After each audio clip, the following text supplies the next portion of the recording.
All right, you don't want to go too far and open up the butterfly to the second orifice inside the carburetor and simulate a vacuum leak. People who tighten the idle all the way down and then adjust it with the low, that's stupid. All right, that is dumb. That's not how you tune a two-stroke. Okay, so don't listen to those false prophets.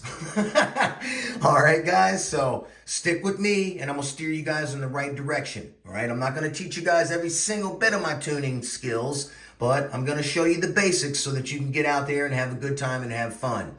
All right, that's gonna do it for this episode. Y'all have a blessed one. I'll catch you on the next one. Eastside RC is out.